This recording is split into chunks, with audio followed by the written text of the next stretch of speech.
तर ही मुलाखत लवकरच आपल्याला बघायला मिळणार आहे। तुर्तास यानंतर बातम्या बघूयात सुपरफास्ट 100।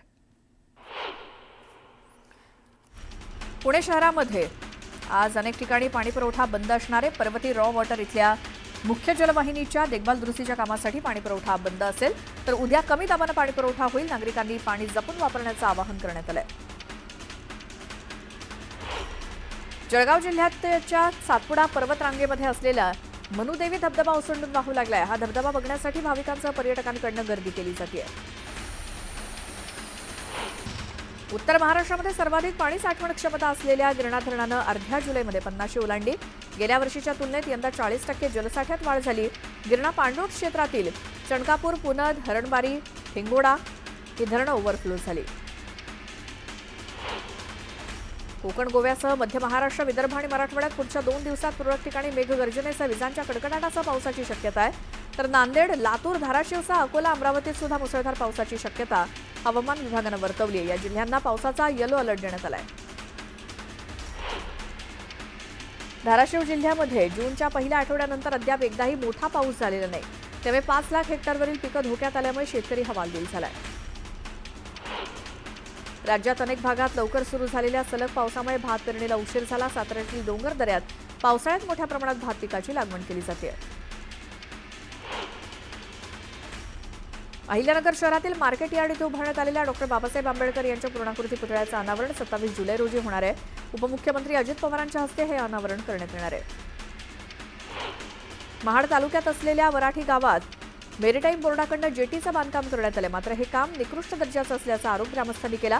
3 वेळा लाखो रुपयांचा निधी खर्च झाला तरी देखील जेटीला मोठमोठे तडे गेले, त्यामुळे कंत्राटदारावरती कारवाईची मागणी होती। रावेर बस स्थानकातून वेळेवर बस सुटत नसल्यामुळे विद्यार्थी आक्रमक झालेत। संतप्त विद्यार्थ्यांनी बस स्थानकात बस अडवत आंदोलन केलं। यावेळी शाळा प्रशासनासह पालकांनी सुद्धा एसटी प्रशासनाकडून विद्यार्थ्यांची होणारी गैरसोय थांबवण्याची मागणी केली। अहिल्यानगर जिल्ह्यातल्या पाथर्डी तालुक्यातील देवी धामणगाव इथल्या जागरूक जगदंबा देवी मंदिरातील दानपेटी चोरीला गेली। या घटनेला तब्बल 2 महिने उलटून गेले तरी देखील पोलिसांनी शोध न घेतल्यामुळे संतप्त ग्रामस्थांनी पोलीस ठाण्यावरती मोर्चा काढला। अमळनेर प्रांताधिकारी कार्यालयासमोर महिलांनी रस्त्यावरती ठिय्या आंदोलन केलं। बांधकाम कामगार कल्याणकारी मंडळाकडून भांड्यांचं वाटप न झाल्यामुळे महिला संतप्त झाल्या। प्रशासनाच्या या ढिसाळ नियोजनामुळे कामगार महिलांनी रास्ता रोको देखील केला। बार्शी तालुक्यातील ट्रॅक्टर रॅलीतील 37 मराठा आंदोलकांना जामीन मंजूर करण्यात आला। मराठा समाजाला आरक्षण मिळावं या मागणीसाठी वैरागमध्ये डिसेंबर 2023 मध्ये ट्रॅक्टर रॅली काढत आंदोलन केलं होतं। या प्रकरणातील 42 जणांच्या विरोधात गुन्हा दाखल करण्यात आला।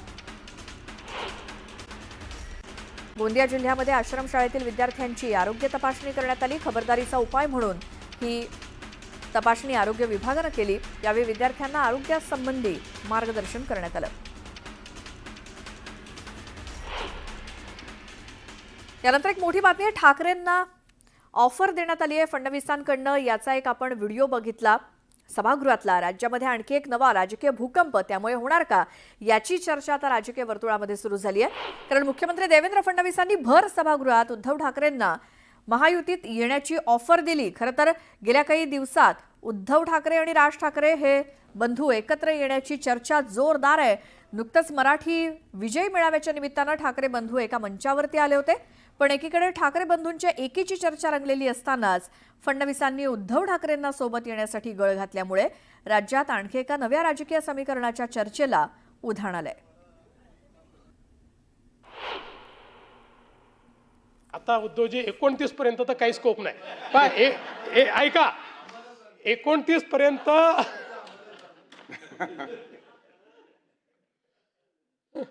आम्हाला तिकडे याचा स्कोप उरला नाही। 29 तुम्हाला इकडे याचा स्कोप आता विचार करता येईल, म्हणजे त्याचा विचार आपण वेगळ्या पद्धतीने करू, पण आम्हाला तिकडे जायचा स्कोप हा काही या ठिकाणी उरलेला नाही। पण मला असं वाटतं की मी अंबादासजी कुठे असले तरी त्यांचा मूळ आत्मा हिंदुत्ववादी।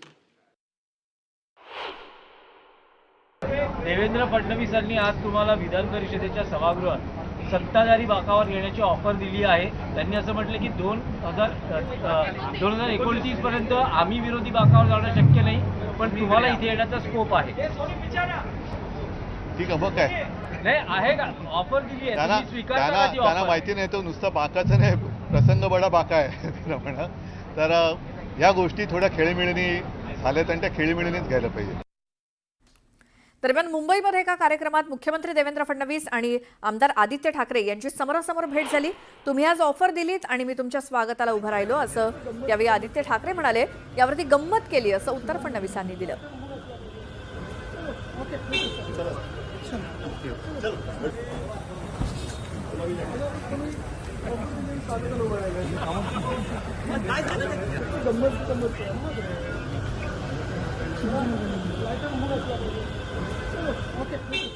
एक मोठी बातमी आहे. काँग्रेसचे विधानमंडळ सभागृह नेते विजय वडेट्टीवार यांना नोटीस बजावण्यात आली आहे. जनसुरक्षा विधेयकाला सभागृहामध्ये विरोध न केल्यामुळे नोटीस आहे.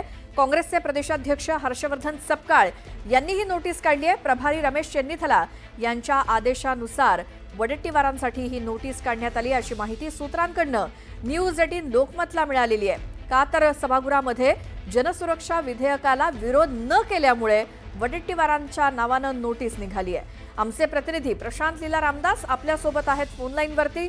प्रशांत, काय माहिती? महत्वाचं म्हणजे जर बघितलं, काँग्रेसचे विधानमंडळ सभागृह नेते जे आहेत विधिमंडळ, ते विजय वडेट्टीवार आहेत आणि त्यांना पक्षाच्या वतीनं स्पष्ट सूचना देण्यात आल्या होत्या की जनसुरक्षा विधेयकाला रुखजोर आणि जोरदार विरोध करायचा. पण असं असतानाही त्यांनी सभागृहामध्ये अपेक्षित विरोध न केल्याच्या मुद्द्यावरून जे काँग्रेसचे प्रदेशाध्यक्ष हर्षवर्धन सपकाळ यांनी त्यांना नोटीस काढलेली आहे. जे राज्याचे प्रभारी आहेत रमेश चेन्नीथला यांच्या आदेशाने ही नोटीस काढल्याची माहिती पुढे आली आहे. त्यामुळे आता या नोटीसला ते कशा पद्धतीने उत्तर देतात वडेट्टीवार हे पाहणं अतिशय महत्वाचं असणार आहे. स्टुडिओ प्रशांत, धन्यवाद या सगळ्या माहितीसाठी. पुन्हा पाहूयात बातम्या सुपरफास्ट.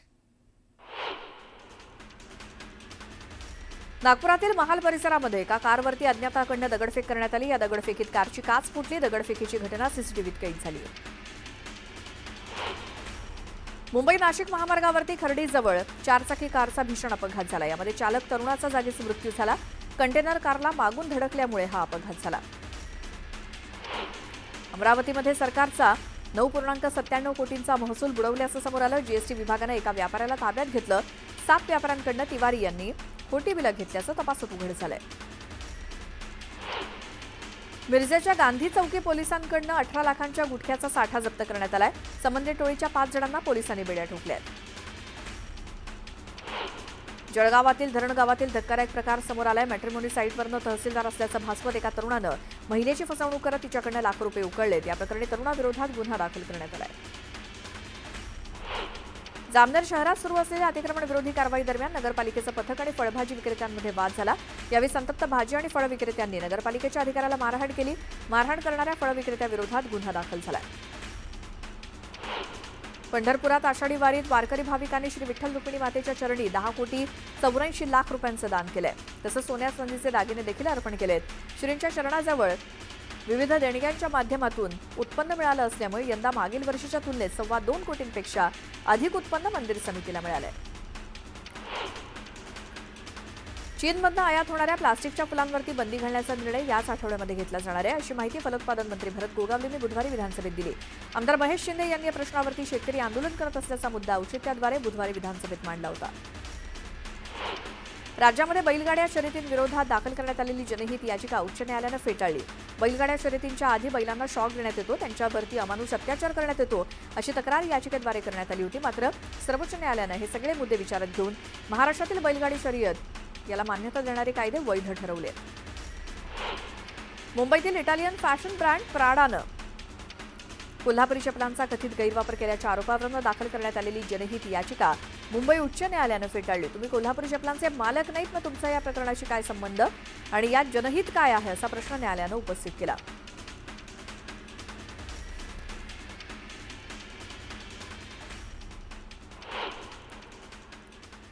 आणखी एक महत्त्वाची बातमी बघूयात. विधान भवनामध्ये उद्धव ठाकरे आणि एकनाथ शिंदे एकाच फ्रेममध्ये दिसले खरे, मात्र त्यांनी समोरासमोर येऊन सुद्धा एकमेकांना टाळलं. त्याचं घडलं असं की विधान परिषदेतनं निवृत्त होत असलेल्या आमदारांचं फोटो सेशन सुरू होतं. यावेळी मुख्यमंत्र्यांसह दोन्ही उपमुख्यमंत्री, अध्यक्ष आणि सभापती उपस्थित होते. त्यानंतर तिथे उद्धव ठाकरेही फोटो सेशनसाठी पोहोचले. फोटो सेशनसाठी आल्यानंतर उद्धव ठाकरेंनी फडणवीसांना नमस्कार केला. फडणवीसांनी उद्धव ठाकरेंना बसण्याची विनंती केली, पण मुख्यमंत्र्यांच्या शेजारी राम शिंदे आणि एकनाथ शिंदे उभे होते आणि शिंदेंच्या बाजूची खुर्ची रिकामी होती. त्यामुळे आता उद्धव ठाकरे एकनाथ शिंदेंच्या शेजारी बसणार का याकडे सर्वांच्या नजरा लागल्या होत्या. दरम्यान उपसभापती नीलम गोऱ्हेंनी सुद्धा उद्धव ठाकरेंना शिंदेंच्या शेजारी बसण्याचा आग्रह केला. मात्र उद्धव ठाकरेंनी गोरेंना शिंदेंच्या शेजारी बसण्यास सांगितलं.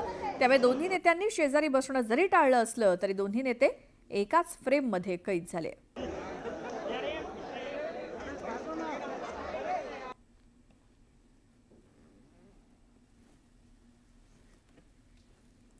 आता पाहूयात उद्धव ठाकरे आणि एकनाथ शिंदे यांच्यामध्ये रंगलेल्या शाब्दिक जुगलबंदीची बातमी. 3 वर्षांपूर्वी शिवसेनेमध्ये फूट पडल्यापासून दोघांमध्ये असलेला विस्तव काही जाता जात नाही आणि विधान परिषदेमध्ये दोन्ही नेते काल समोरासमोर आल्यानंतर दोघांनी एकमेकांवरती जोरदार वार प्रहार केले.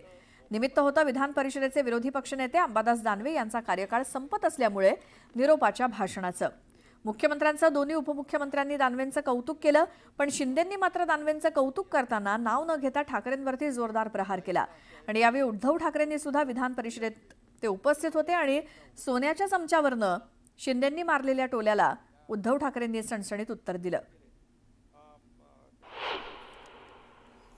एक कार्यकर्ता म्हणून अंबादास अतिशय उत्कृष्ट काम आपण केलेलं आहे. सोन्याचा चमचा घेऊन तुमचा जन्म झालेला नसला तरीसुद्धा गोरगरीब आणि सर्वसामान्यांच्या घरात जन्माला तुमचा जन्म झाला तरीसुद्धा तुमची भावना आहे की बाबा या महाराष्ट्रातल्या सर्वसामान्य लोकांच्या जीवनामध्ये बदल व्हावा, यासाठी सातत्याने सत्ताधारी पक्षात नसताना देखील विरोधी पक्षात असताना, विरोधी पक्षनेता असताना सरकारकडून जेवढं काही आपण प्रयत्न केलेले आहेत हे सगळ्यांना माहीत आहेत. अनेक जण धडपडत असतात की मला पद मिळालं पाहिजे, माझं पद टिकलं पाहिजे. पद टिकवण्यासाठी म्हणजे आता जसं उल्लेख झाला की अंबादास तुम्ही सोन्याचा चमचा घेऊन जन्माला आला नाहीत, पण भरलेल्या ताटाची प्रतारणा पण केली नाहीत. ज्यांनी ताट वाढून दिले त्या पक्षाची प्रतारणा पण केली नाही.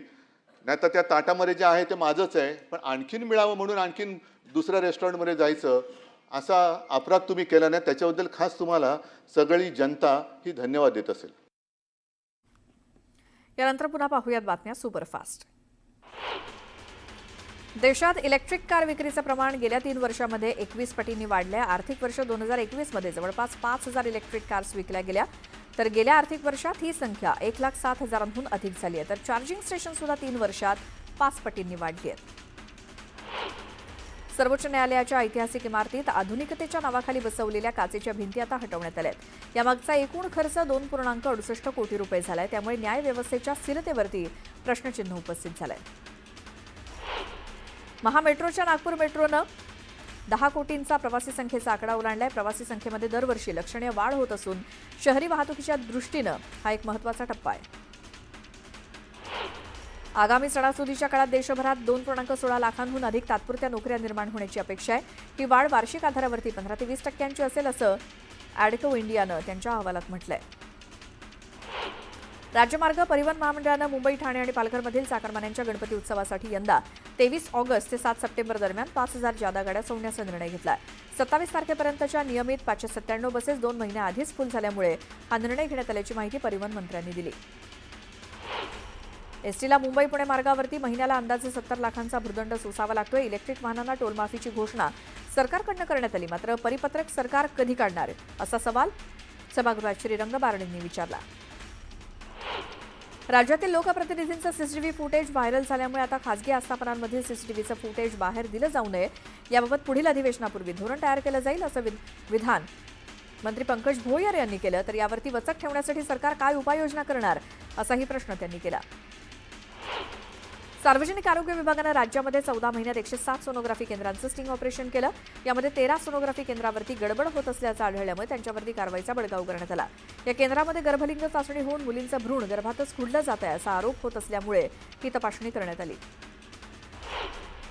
मुंबई महानगरपालिकेनं झोपडपट्ट्यांमधील व्यावसायिक गाळ्यावरती मालमत्ता कराच्या आकारणीसोबतच आता त्यांचं सर्वेक्षण देखील सुरू केलंय.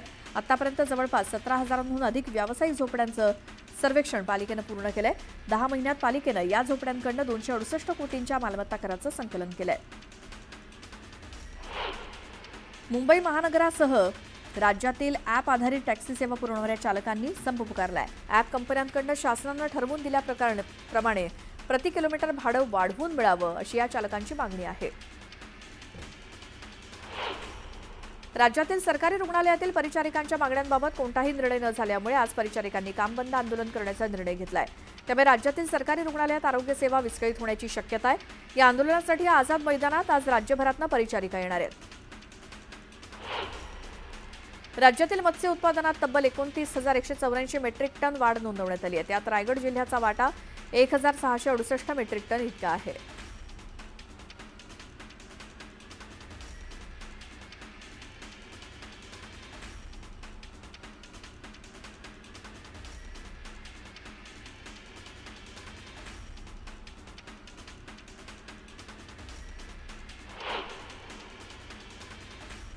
पंतप्रधान धनधान्य कृषी योजनेला केंद्रीय मंत्रिमंडळानं 6 वर्षांसाठी मंजुरी दिली. या अंतर्गत देशातील कमी कृषी उत्पादन असलेल्या 100 जिल्ह्यातील शेतकऱ्यांना विशेष सुविधा दिल्या जातील. यामध्ये 1.7 कोटी शेतकऱ्यांना लाभ देण्याचं उद्दिष्ट ठेवण्यात आलंय. महाराष्ट्रात औद्योगिक वीज दर अन्य राज्यांच्या तुलनेत सर्वात कमी होणार आहेत. या आधीच्या टॅरिफ पिटिशनमध्ये रहिवासी ग्राहकांवरती भार टाकून इंडस्ट्रीयल आणि कमर्शियल दर कमी केले गेले. त्यावरती आक्षेप घेतल्यामुळे सगळ्याच कॅटेगरीचे दर कमी झालेत. राज्यामध्ये 100 युनिट खाली विजेचा वापर करणारे 70% ग्राहक असून त्यांना 26% दर कपात मिळणार आहे अशी माहिती मुख्यमंत्री देवेंद्र फडणवीसांनी दिली.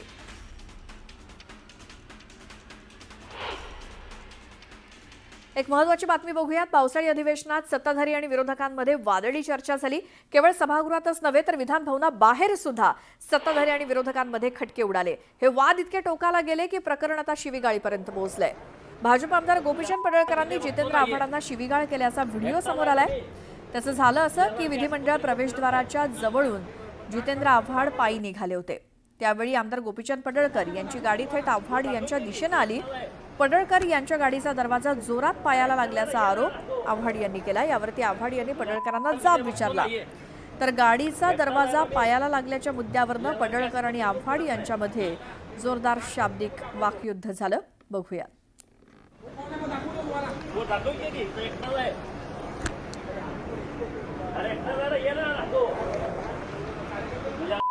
बघतो नाहीये एकटाच आहे ना मी यासारखी अशी कुत्री घेऊन फिरत नाही.